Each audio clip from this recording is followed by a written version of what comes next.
Welcome to the official McCoy podcast. We have a special guest this morning, afternoon, night, depending on where you are. Ryan Ward, beat writer, covers a lot of the Los Angeles Lakers. Been covering them for a long time. Ryan, say hello to the people. How you doing, everybody? Pretty good. You in shape? You in shape for the holidays? The refrigerator's all stocked up. You got all the extra amenities you need for your guest. I'm sorry, say that again? The connection's bad. No worries. You have all the amenities you need for your guests during the holidays. Are you having anybody over the house? Are you married, Ryan? No, I'm having somewhat of a Friendsgiving. My family lives in Colorado, at least my close family. So I don't really go out there until Christmas time. Right. So I hang out with some friends and one of their families out here. Is that the new thing, the Friendsgiving? What's that? Is that the new deal, the Friendsgiving? I guess. Yeah. I know that's kind of been something that's like trending over the last few years, but I don't mind. I'll have a good time. I don't mind either because sometimes you get a lot of people over at Thanksgiving you really don't care to have in the house or be over their house. So the Friendsgiving works for me. True. Ryan, let's get to the state of the Lakers. You are our official Laker guy as of the moment. What is the state of the Lakers currently that you believe? I think they're trending up. I think they're starting to figure things out. And to be honest, I think LeBron has finally been like, okay, you know what? I need to step my game up a little bit more because it's kind of seemed as if at the beginning he was coasting or taking it easy, maybe like an easing out process, trying to figure out his teammates and, how they play and how they can play alongside him. And it seems like now he's kicked it into another gear with these high-scoring games. Mm-hmm. He's really become that leader I think that the Lakers were hoping he would be. And the results are there. I mean, it's just a matter of being consistent with these guys. And I think that's the one thing that they struggle with. They struggle closing out games. I think that's the big thing that we've seen lately is they'll have these leads and then they'll go into the fourth quarter and they just disappear really fast. And it always comes down to a last possession or the last minute, a minute or two. But it seems like they're figuring it out. Slowly but surely. I have to agree with you, and I also think a lot of these things were, we're impatient, and we're as Laker fans. We had Mamba, we had Magic Johnson. We didn't really have a lot of Laker stars that kind of, LeBron's got a lot of minutes, a lot of miles in him, and he likes to go in and fill situations out before he starts putting on the full Monty, so to speak. So, but I do think playing in the middle of Staples Center, especially with the state of the Lakers as it is, nobody wants to see LeBron come in and kind of coast and figure it out. I think playing in Los Angeles, especially, it's a different animal playing in front of Lakers fans. So I don't think he had the luxury, of coming in and try to figure things out with this team. I think that somebody got in his ear and let him know this is not Cleveland. You know what I mean? It's not Miami. Laker fans, they can get a little funny style on you real quick. So I'm glad that he took notice of that, and like you said, put together some games. And at the end of the day, I know they're learning from these 1-point, 2-point games, but I don't think that's the way to go. You know what I mean? I think the best way to develop this team is they need a couple blowout wins in succession. You know what I mean? They need to separate themselves from the pack, so to speak, as far as the end game goes. I know they're learning on the job with LeBron, but I don't think they have the luxury to wait around that long. Right.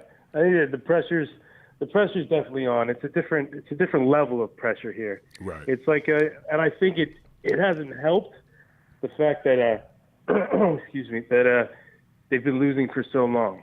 Right. So many years of just struggling and painful seasons, and seeing Kobe go out the way he went out, and then you got all these promising young guys, and you're just waiting for that breakout moment. At least.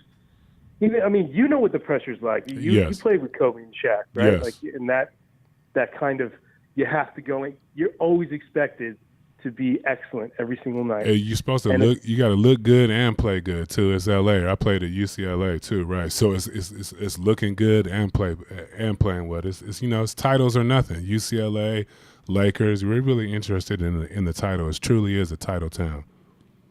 Right. And I think LeBron, maybe he didn't know the way that was going to be at first. Right. And like you said, Cleveland, Miami, it's just different. It's just not the same. And this is, that's why some people can't survive here. Absolutely. They don't last very long. Absolutely. Like Dwight Howard, perfect example. Right. I think once he came here, he got all excited. He thought, oh, this is the place to be. And then he realized, you know what, if you're not winning, you're public enemy number one. Absolutely. If you're not winning, they're going to get you at the gas station, Ryan, while you're pumping your gas. You know what I mean? The Laker fans will pull up on you at the gas station or at the restaurant and tell you to get it together.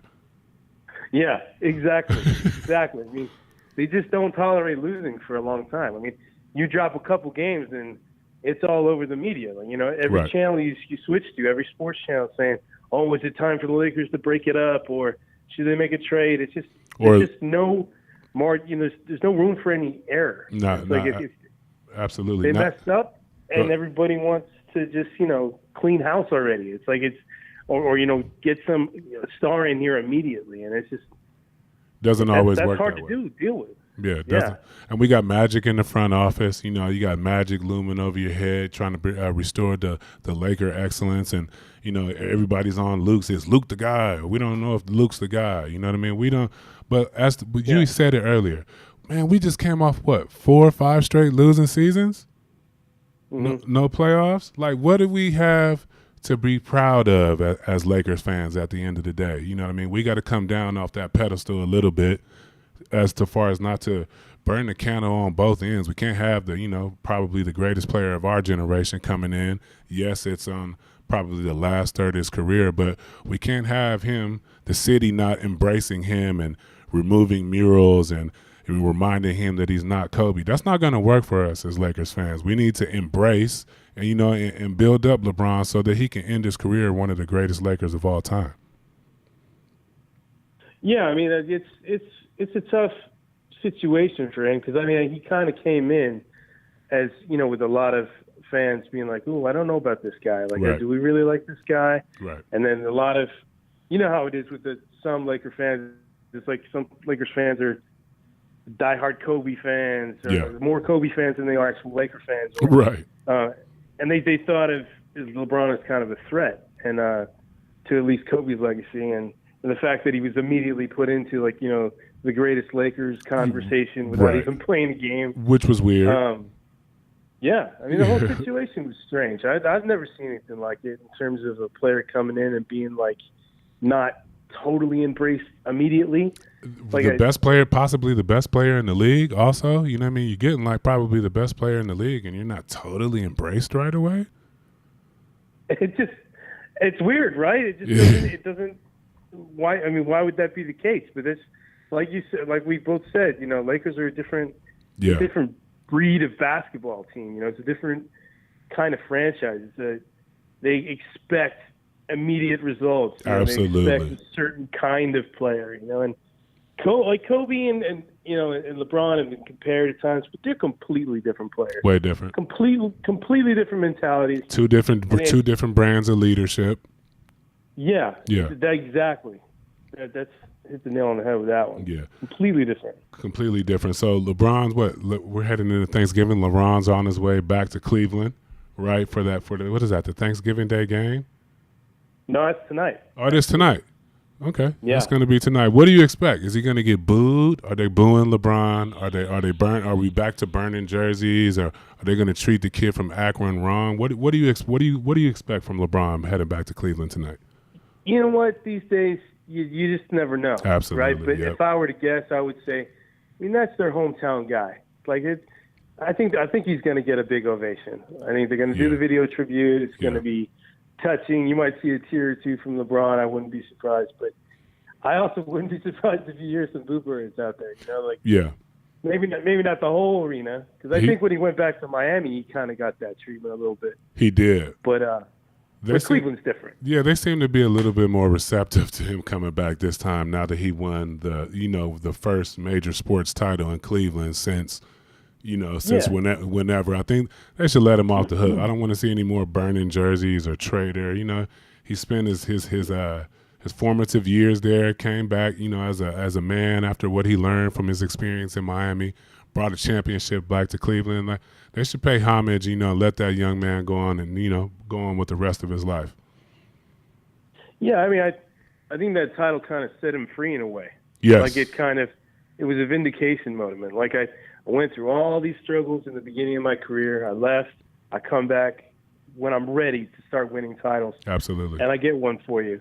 And then, he leaves a couple years later. But I mean, look at all the finals appearances, all the playoff moments. I mean, what would Cleveland Cavaliers basketball be without LeBron James? I mean, Mark Price. Yes, that would have been the last.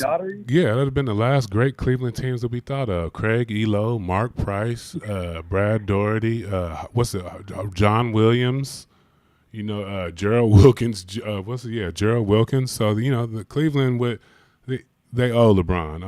I just hope that they're not petty enough to think that he owes them something at the end of the day. They need to move on gracefully.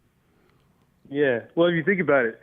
Most Cleveland Cavaliers highlights or lowlights, I guess, were Jordan hitting shots over Craig Elo and Craig Elo dying at the end of the game. And they were. The sad part is they were a good team back then. Great team. That's all you ever saw. Great team. I love those Lenny Wilkens Cavalier teams. Mark Price was a beast. Brad Daugherty was a beast before he hung it up and started racing cars or commentating on race cars.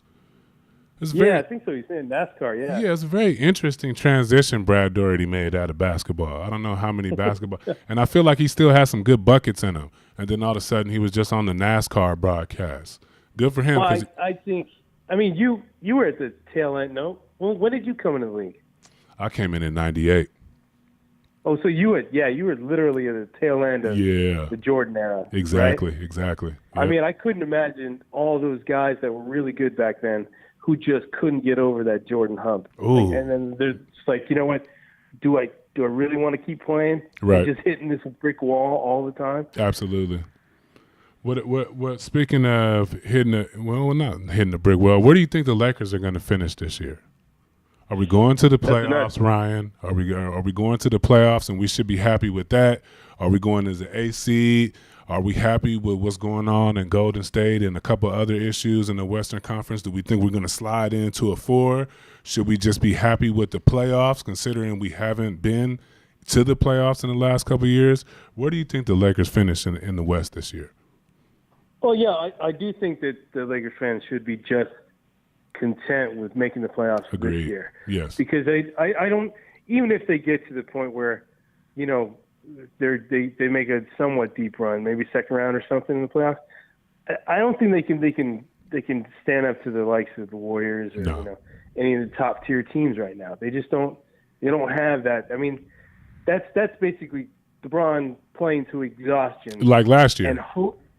Yeah, exactly like last year. Yeah, so repeated last year. Him trying to win every possession, get every rebound, be on every defensive assignment, help out with all the offense. We seen what that looks like. We know what that looks like for any player, much less LeBron in the last third of his career. We just can't. That's not a realistic goal to have and think that he's going to play a Herculean effort into the playoffs. Right, and I'm not saying that his teammates aren't good or they aren't talented.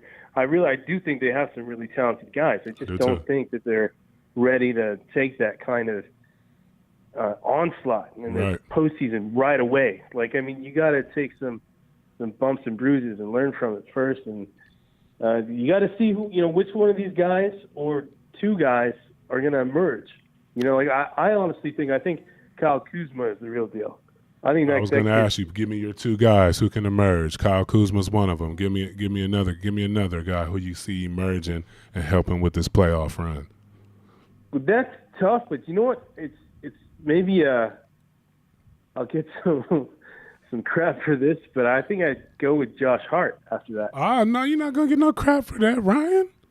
That man is out here. He's not going to get no crap for that here on my side. I know he's not the sexy pick, as B.I., and a couple other players, but to me, he's just been playing. He's a 4-year starter at Villanova. You know how they play at Villanova, hard all day, every day.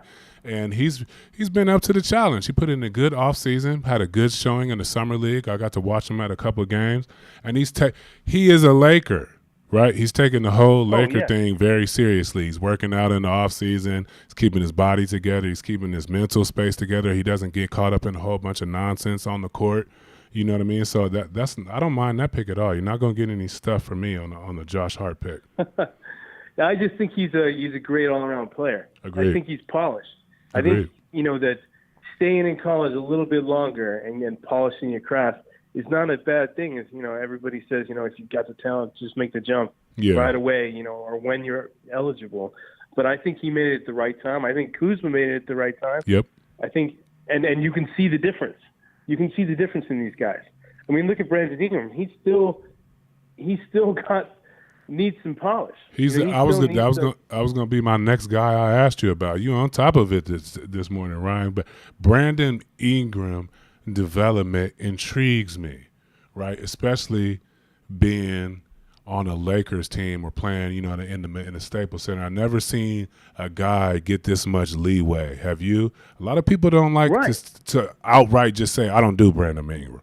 Or, you know what I mean, yada, yada. He gets a lot of leeway and a lot of comparisons to KD and just wait. He gets a lot of just wait for it. You know what I mean? But as far as I'm concerned, KD came in the game like a 20, 25-point scorer and a good rebounder. Oh, yeah, I mean, he was incredible at Texas. Right. He was unstoppable. And he just, I think they really struggled that first year, right, with him and Westbrook. Yep. Didn't they get off to a really poor start where they won like 3 games in 30 or something? They did. Something crazy. Yeah, they did. But just Ingram, he's on that cusp where you're like, is he good? Is he? Or is he just another NBA player? Is he just another maybe role player? A lot of people go ahead. A lot of people like to say that they would rather have seen Randall stay. I was totally against it. I was like, I think he's better off if he goes. If he leaves. Why? I just thought that Randall is talented for what he is. Yeah. Rebounder, good. He can get you 15, 20 a night points. But there's so many parts of his game that weren't good enough, in my opinion. True. Like he can't really shoot. He struggles finishing with his offhand. True. There's just little things where I'm just like, man, that's going to add up. You see all these triple doubles on occasion, but I just feel like it feels fluky to me. It doesn't feel like that's really him. You know what I mean? You don't feel like that's that organic triple double that's manufactured by just the extra possessions, and you just being. Sometimes sometimes if you play enough minutes, you run into stats. At the end of the day, you know what I mean. As long as the more and more you out there, you're picking up a couple more rebounds that you shouldn't have. You went to the foul line, you made some more free throws.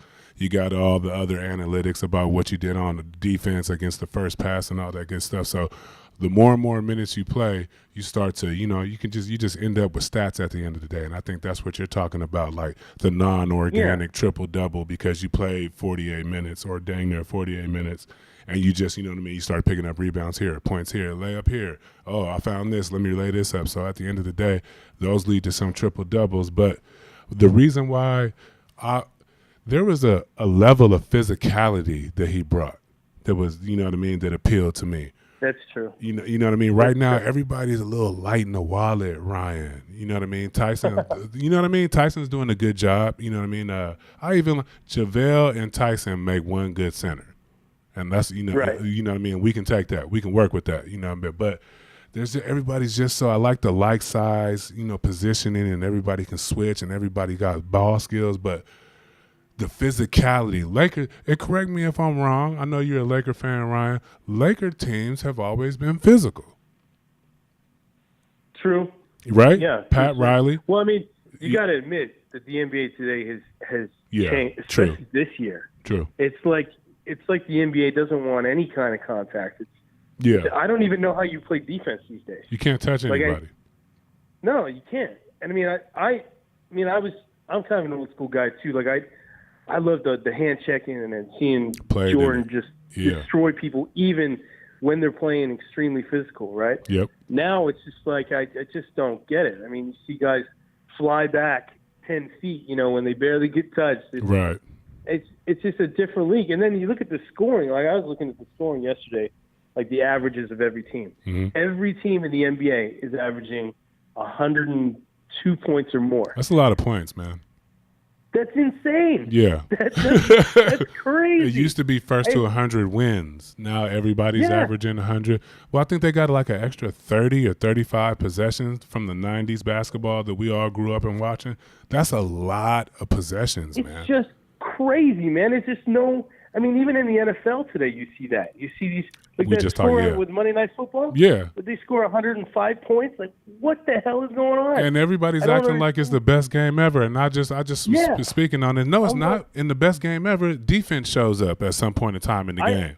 I honestly think that defense is dead in professional sports now. Agreed. I mean, I can't speak for hockey and sports I don't really follow as much, but basketball and football, it just doesn't exist anymore. Yeah. It's like you're just not going to see these lockdown defenses anymore. You're not going to see bad boy Pistons. You're not going to see some of the Laker teams of the past where they just pride themselves on defense. Yeah, because it just doesn't exist anymore. And it's like people just – it would only make this fast-paced game and actually, to me, make the scoring go up a little more because defense is what leads to those easy opportunities in transition and, all the highlight dunks that we saw because people were in the passing lane or people on the help side. They don't even get help side blocks anymore. Have you noticed that?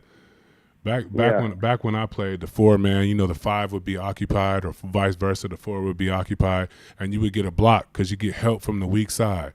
There's no help from the weak side, Ryan.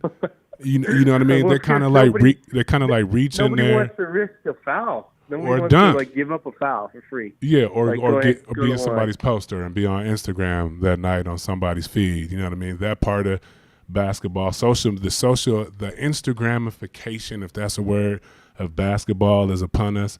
And kids don't play defense and they don't watch film. Yeah, because they don't care. Yeah.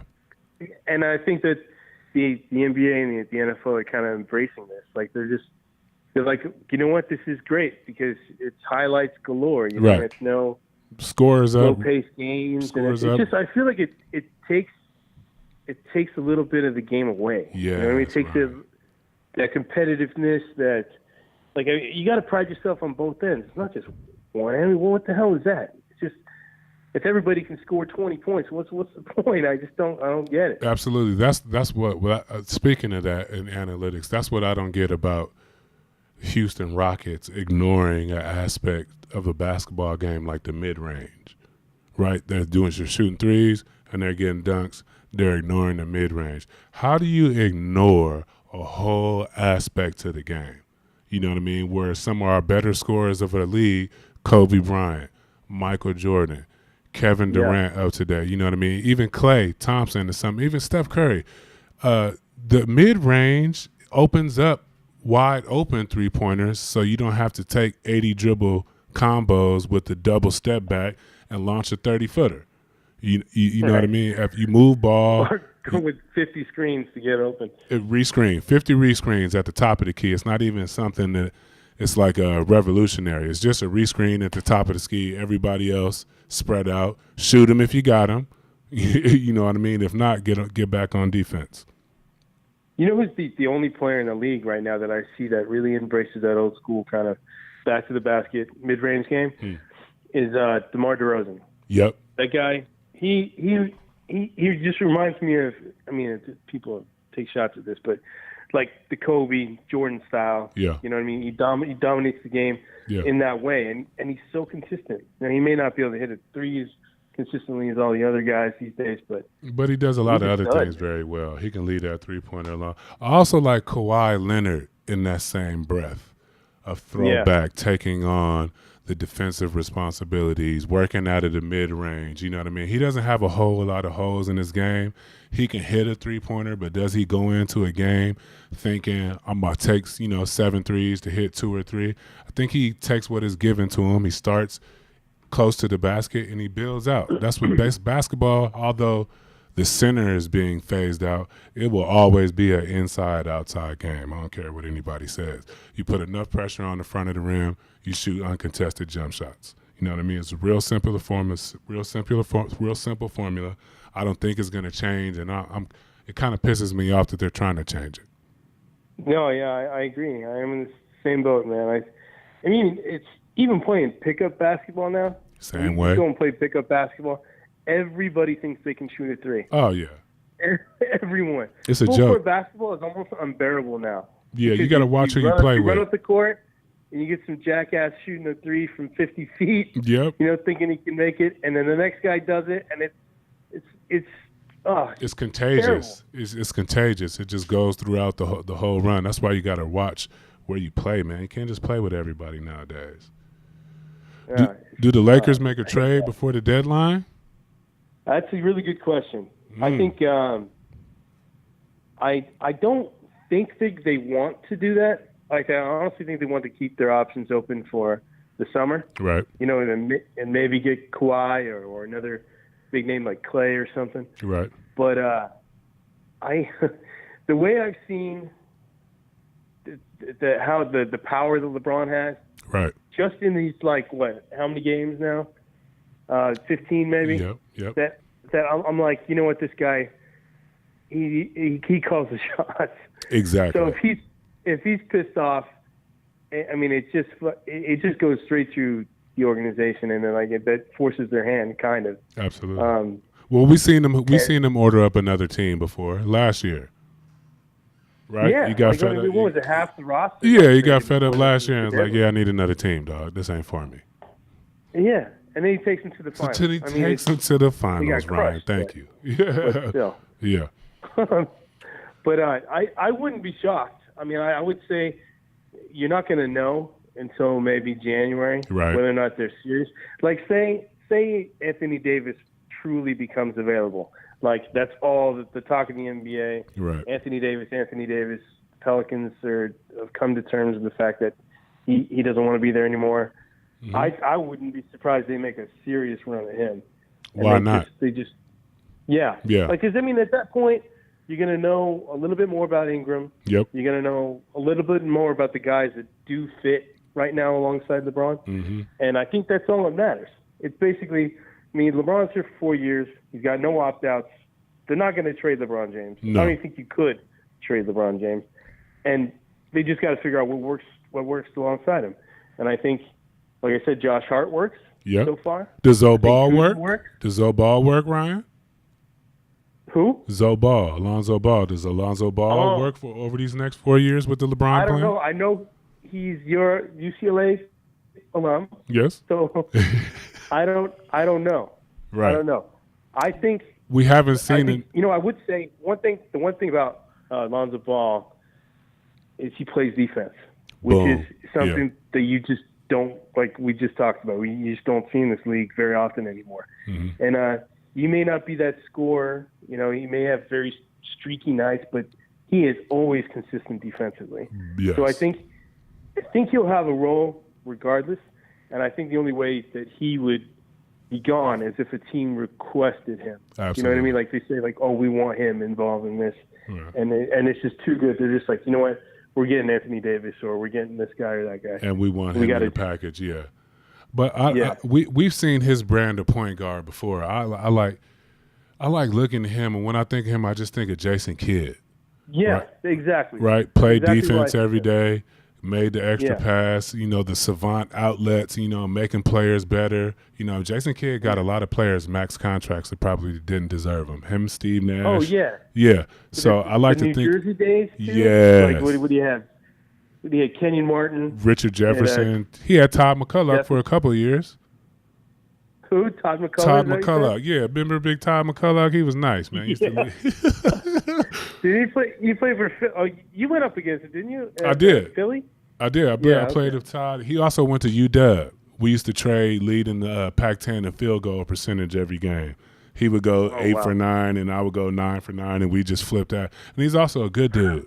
He's a great dude to compete with. You couldn't rile him. You couldn't talk trash to him and get him out of his element, or thinking he was just going to, just lose his whole mental capacity. I like McCullough. He's a good dude. That's good. I haven't heard that name in a long time. McCullough, man, he played a while. In the league. Yeah, it's been a while. He had some success for consider what he was blessed with. He wasn't an overtly athletic or mobile big guy. He figured something out. Then he had some weird autoimmune disease. Oh wow! I didn't know that. I remember him having some autoimmune or some rare condition that basically that's why he had to filter out of basketball. That's a shame. Yeah. Speaking of that, not on that same note, but you just recently had an interview, a broker interview about a young man with some physical issues, Lamar Odom. Everybody knows that Lamar Odom has got to be up there with some of the Laker greats of all time in my book. LO's done enough for the Laker organization, to be considered up there with, James Worthy, I don't know, AC Green-ish, definitely to be considered on that. I don't know if he's on the Mount Rushmore for the Lakers, but he should be up there with top Lakers of all time. Have you seen how's Lamar doing? How's his health doing? He seems great. I mean, he's been working out a lot, and he's determined. That's right. The one thing I got from him is he's really, really determined to turn it all around. And I think that that love for basketball is what's driving him. He knows that, the best part of his life was when he was playing basketball at high level, and it gives him something to focus on. And, it's going to better his life if he does that. And I hope the best for him. I mean, he is one of the nicest guys I've ever met in the NBA. I love the fact that you said that. Every time I saw LO, I played with him. We both lived in the Marina Del Rey at one point in time. Always a hug, always a smile, always a word of encouragement. He really checked in on you and asked you what you were doing. It really had nothing to do with basketball when you saw LO. Obviously around the gym and when we're competing, we're all in our zone. But LO, like you said, he's really one of the nicest guys you ever meet, and he'll give you the shirt off his back. He's just a genuine human being. Yep. Like there's nothing fake about him. It's always straightforward.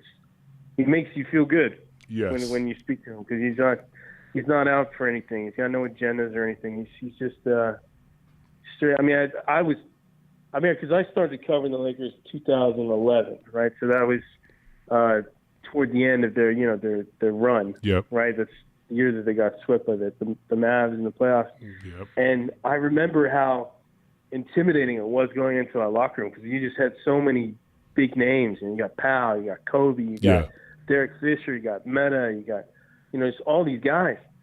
And then the next year was like Nash and Dwight Howard, and I just remember just being like, "Whoa, this is a bit much to start off, right?" Yeah. But with him, he just made me feel super comfortable, just like, wow, this is just like another dude. This is just, he's not some superstar. He doesn't think of himself to be anything bigger than just who he is. And he's just a guy happy to be played for a game he's loved as a kid, at the end of the day. He's always genuine. He doesn't spend a lot of time being something that he isn't. You know what I mean? I know he got caught up in the Kardashian and trying to be Mrs. Well, they try to call him Mr. Kardashian, but LO never needed a Kardashian. LO was LO before any Kardashian nonsense started. Yeah. At the end of the day, he was already winning championships. He played for, did a good job playing for the Clippers, did a good job playing for the Heat. I mean, he's kind of revolutionized the position a little bit. A little bit, yeah. If we being honest, underrated. Right? If we being honest, he took the Rasheed Wallace was really the first four to go out and really start, trying to bang out 3-pointers from the 3-point line when he spent time up at Portland, right? That was like a change of like, hold on, we got 4 shooting threes? Like, what's going on here? Yeah. I thought it was go ahead. One thing about him is I never really thought of him as a big man. Right. He always seemed, he was like that Magic Johnson type didn't handle the ball as much as Magic, obviously, but he could literally do anything on the basketball. Anything. And he had the length, like just the length to do anything on both ends, and he's really consistent. And he was a good compliment next to Kobe and Powell. He was. Definitely an underrated Laker, I think. But he's actually one of the most beloved Lakers. Yes, he is. Former Lakers. Yes, he is. Well, he spent a lot of time. Didn't he bike to the games? think he used to bike to the games. You know what I mean? And people used to got wind of him biking to the games because he stayed somewhere near downtown. He's always been accessible. You know, I think part of being a Laker, you have to be accessible, right? Only one guy got away with not being accessible, and that was Bean. At the end of the day, if you're thinking about Shaq, Magic Johnson, I mean Derek Fisher, Brian Shaw, some of our most favorite Lakers, they've been accessible because it's LA, it's a media place. You can't really hide at the end of the day. You have to be embraced being in the spotlight. Kobe is a asterisk next to his name because he was on a whole another level and plane of thinking to where he kind of isolated himself.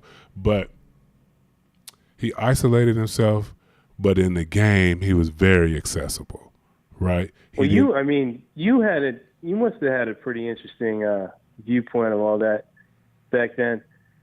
I did. What years did you play? Was it 2000? It was the three-peat in 2002, and I came and I have a great, very interesting insight because I'm also on the side of handing my when I was with Seattle, I think we handed the Lakers one of their worst defeats in Laker history.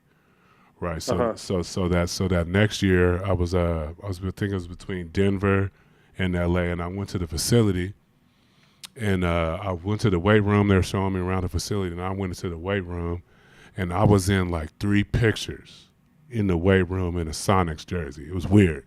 So it was me and like Mad Dog. Then I was in the background of a picture of like me and Robert Horry.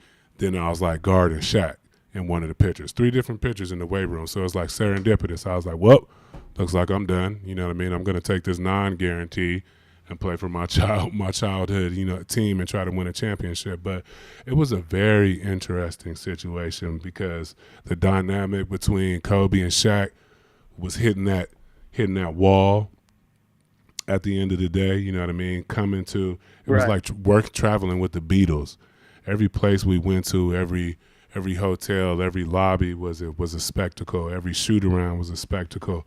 You know what I mean? At the end of the day. So it was a very interesting situation. And I dare say I was there with the Lakers at the time that Kobe decided to become the Black Mamba, or the first inkling into him becoming something else besides, Kobe Bryant. He was just the things that I would watch him do after practice were just I would stay and watch sometimes. I always wanted to be a part of his workouts, but I was like, that's probably not my deal. It's probably not going to go over well. I just got over here. Let me put in a little bit more time. But, this was a very interesting situation. Very interesting situation. Phil, of course, we know PJ was there. Yeah. So, do you miss Phil Jackson? You miss Phil Jackson being the coach of the Los Angeles Lakers? Do I miss him? Do you miss him? Do you miss the triangle? Because I grew up with it. Right, yeah. Me too. I mean, I do miss that style. But the game's just so different now. God, but yeah, past him. Yeah. So I don't even know how the hell you coach this game now. It's I really different. don't. Well, now you got like big threes. LO's going to play in the big 3. Is he going to join the big 3? Correct. Yeah. That was just big thing with the interview. Have you watched the big 3, Ryan? Yeah, I've watched bits and pieces. It goes down in the big 3. Yeah, I like it. I mean, it's kind of a throwback. It's definitely it's definitely a throwback. The physicality is crazy. You know what I mean? It's definitely 90s. No blood, no foul under the basket. I know LO doesn't spend a lot of time near the rim. You know what I mean? But it's very interesting to see him coming back and choosing the big 3. I thought he was going to play in China for a little while. He's supposed to play after the big 3. Oh, he is? In China. Oh, he is? That's his plan. Okay. His plan is to go play with the big 3 this summer and kind of get ready, and then go overseas and play in China. I don't think he's agreed with a team in China yet, though, but that's his plan. You know what? I played in China 2 years, for maybe 2, 3, maybe 4 years. I was one of the first NBA players to go over to China with the Jiangsu Dragons at the time. And coming from – it was interesting, right? Because my role, you think of my role in the NBA, I set screens, I rebounded, I blocked shots, I played around the basket. And that wasn't necessarily like the extent of what I can do. But once you go to teams and, you got to find your niche and keep your job, you start, you just start, you fall in, you dumb it down, do whatever you got to do. I didn't have sometimes the best insight as to, sometimes I used to, rage against the machine, try to prove I can do other things besides set screens, roll, set another screen, tip a ball back out, you know what I mean? But China, why I say this is because China is where I got a chance to really open up my game again. The offense came through me. I can bring the ball up, I can shoot threes, I can call my own plays, I can change plays, and after spending time not doing those things, and when you can, you know what I mean, that leaves a scar. So I was excited when I heard that LO got a chance to go to China. Every NBA player that's been put in a position, what do they call them, journeymen, or I hate that term, journeyman. Oh, he's a journeyman. Yeah. There's only 450 players in the NBA. Stop. Well, I mean, what they got? Jimmer Fredette's killing it over there right now. He's getting 70s and 80s. Like 40 points? Yeah. J.R. Smith was killing it over there before he got back to the Knicks, right? He was over in China for a while, came back, played his ass off for the Knicks. So you can go back and get your game back off in China. I'm excited for LO. I just curious to know how his body holds up because I'm 40. Yeah, I think that's his biggest concern right now. He just wants to be 100% healthy. Yeah. And I mean, no better way to get back to that than, playing the game that he loves. He's even told me that he wants to work out with Kobe. You know what? What was that, last week? I was just Kobe and Matt Barnes. I was just with Kobe and Matt Barnes. Matt Barnes gave his twins a birthday gift. And yeah. So I was there with them, helping them film. We did a little filming and stuff that'll be on their YouTube channel soon. But just being around Kobe and understanding the simplicity, right? We think he's very complex, and he has and he does. There's obviously some complex aspects to his life and what he does, but the simplicity of what he does across his life. He didn't allow the twins who were working out, he didn't allow them to scale off to a different move that they thought they needed without them mastering like the simpleton or the fundamental move thing. The things that he was that I was catching working on incessantly, that very minute details, you know what I mean, that meant everything and was the reason he could play for 20 years. So it was very interesting just watching him working with, these kids are 10 years old. And I asked him, I was like, why do I have a feeling like you would have told this to like a 25-year-old who makes $30 million a year? And Cole, he was like, they need this shit. Nobody watches film. Nobody knows their body in space. You know what I mean? Nobody plays defense anymore. And, we're shooting one-legged jump shots. He just broke down the snapshot of what the NBA was today. And it was a treat just to know that the excellence didn't waver from training 10-year-olds to talking to ex-teammates who you won championships with. And you know what I mean? It was just the constant message. It was dope at the end of the day. That's why he's a GOAT. He's incredible, man. The guy, he looks at the game like a math problem almost. A robot. Yeah, the way he breaks it down. It's like I watched that with the detail on ESPN Plus, and I'm like, whoa. It was just another level of understanding of the game, Absolutely. And that details ain't for everybody. Where you gotta rewind it 5 times. Like, okay, so what did he say right there? What does that mean exactly? And then you're like, oh, okay. It's details isn't for everybody though. You got to it's not. Yeah, you got to be a supreme hoop fan and really want to get behind the onion to get into detail. Who's next on details? Peyton Manning. It's almost like made just for the players. It seems like exactly. I don't know any fans that would go that deep into it unless they're super or maybe aspire to be a coach or something. Right. But it's super in depth. I mean, it's so Kobe. It's so Kobe. I didn't think that's the way he would have gone because I'm like, how would ESPN think this is gonna be big? Right. Like in terms of being a hit. Right. But it's clearly like Kobe's like, this I have to do this. This is something I have. That's exactly what it is. If you want me to do something for you, ESPN, this is what I got for you. This is the only thing I can do. And I think the next person is Peyton Manning, who also is detailed and savant as ash about his, you know what I mean, preparation and everything. So I think that's a nice transition into another savant type of guy for details. But again, it's not for everybody. It's not what? It's not for everybody. Like I don't think like that's no. I don't think that's going to be their main thing on ESPN. It's not going to get a lot of reach because it's for the purist at the end of the day, Ryan. It's still cool that they allowed it to happen. I mean, it's absolutely it's just a different perspective that you just don't think of when you watch a game.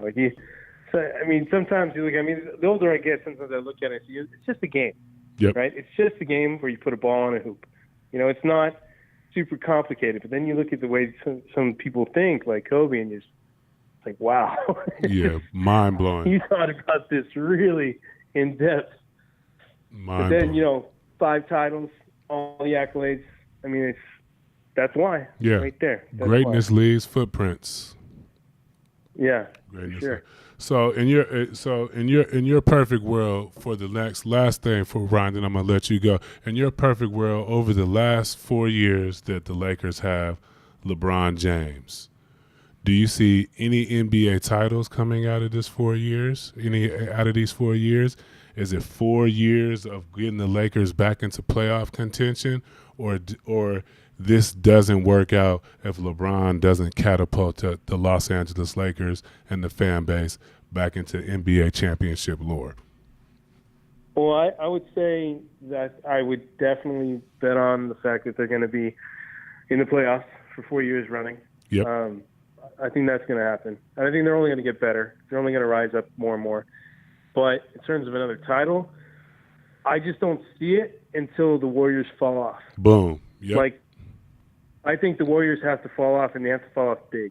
Right. They really have to break down. And maybe we've seen the beginning of that, with this whole KD Draymond thing, and they're struggling lately. Yeah, it's a mess.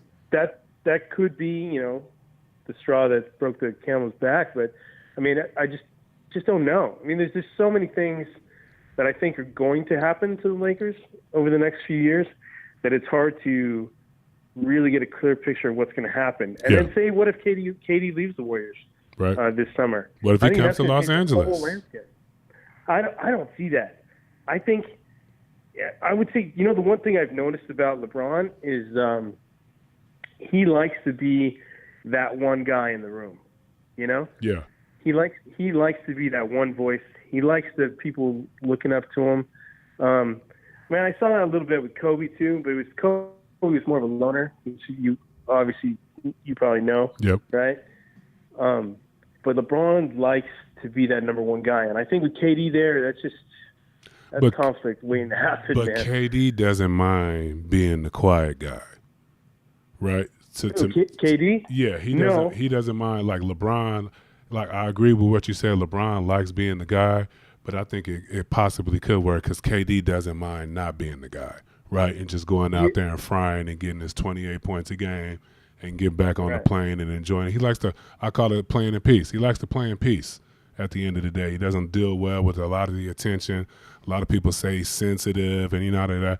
Everybody don't have to be Dog, Rondo, Kobe, Kevin Garnett at the end of the day. You know what I mean? That's what a team is about, and picking up on people's strengths and weaknesses. If you got, you got a team full of Rondos, you know what I mean? I don't know what that looks like in 2018. It's about balance. Life is about balance. Sports is about balance. So I think they will balance each other out well at the end of the day. But I do agree with what you said. LeBron has gotten used to being, the guy, not only in the locker room, but the NBA. You know what I mean? Pretty much controls the storylines and whether it be social issues or things that's going on in the league or the state of the league or what player that he kind of not anoints, but like this is the next guy. LeBron does a good job of highlighting who the next guy is coming. I don't see a lot of other players, you know what I mean, talking about, oh, he nice. You know what I mean? I think LeBron does a good job of watching the game, even high school sports and college, and trying to figure out who's the next person to pass the baton to. But I don't know what that looks like with Kevin Durant in the same locker room.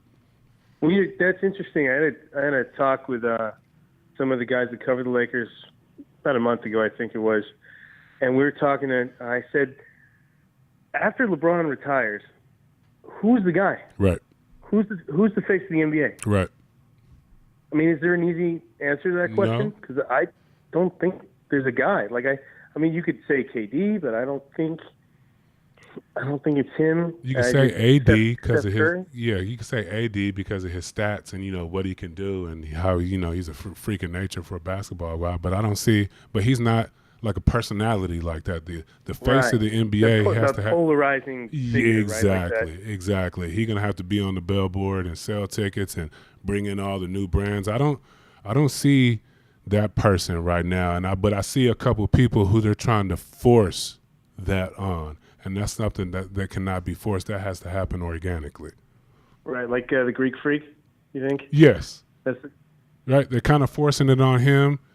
He is a personality, but he's not the personality. And you know what? I like the Greek Freak because he might not ever leave Milwaukee. At the end of the day, I think he will. You think he will? I just don't. I just think he's he played overseas. You know what I mean? He's been playing in that market in Milwaukee for a while now. They got a good thing going, and I just don't. I don't know. I just don't see a destination. Obviously we want to say the Lakers and all these other teams, but I just don't see. He just for some reason he fits well in Milwaukee. I don't know what it is about him in Milwaukee, but he fits well down there. I'd say right now he fits well. Yeah. But I wouldn't be shocked if, say, 2 years, something comes out and he's tired of it. Yep. He wants something bigger. Like, hey, at some point the Knicks got to get somebody. Somebody. Right? I mean, I know Porzingis is the guy. Yep. Right now, but he's not enough. Knee injury, like, you just don't know what's going to happen. But at some point they're going to get a guy. I mean, I don't know if KD's that guy. Or if it's, who knows, maybe the kids at Duke right now, what is it, Zion and JT Barrett, those are the two guys? Yeah. And there's another guy, too, isn't there? Isn't there a third guy? They got like 3 dudes. Yeah, they got 3 dudes out there ready to go. I mean, those guys could be like the next wave of talent in the league, but who knows? It's going to be interesting. You never know. Never know. That's why they play the games, Ryan. Well, Ryan, I thank you very much for joining us here on the Official McCoy podcast and providing some perspective and insight into the Los Angeles Lakers. I enjoy speaking with you. You're very knowledgeable on your subject matter, my friend. Thank you. Appreciate that. One last thing. I'm gonna test you. One last thing. Who does this current Los Angeles Laker team remind you of that you've covered over the last couple of years? It's gonna sound funny, but I honestly think last year's team. Huh?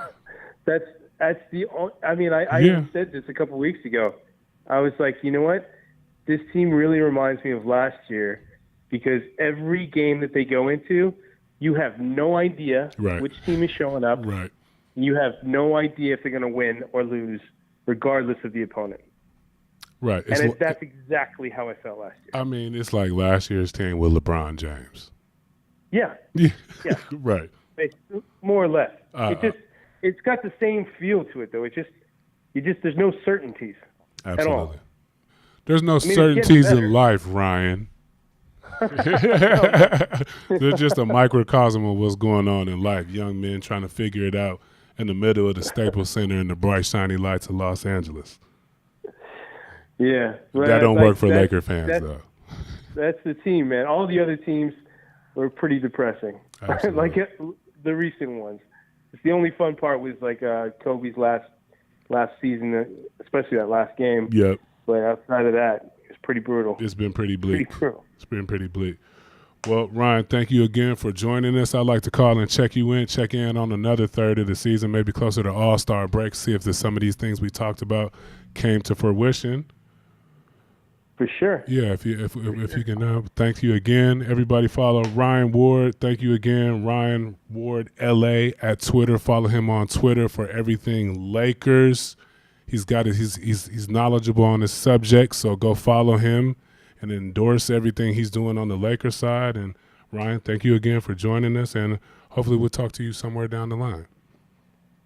Thanks, Jelani. Appreciate it, man. Thanks, Ryan. Thanks for spending time with us. No problem. All right.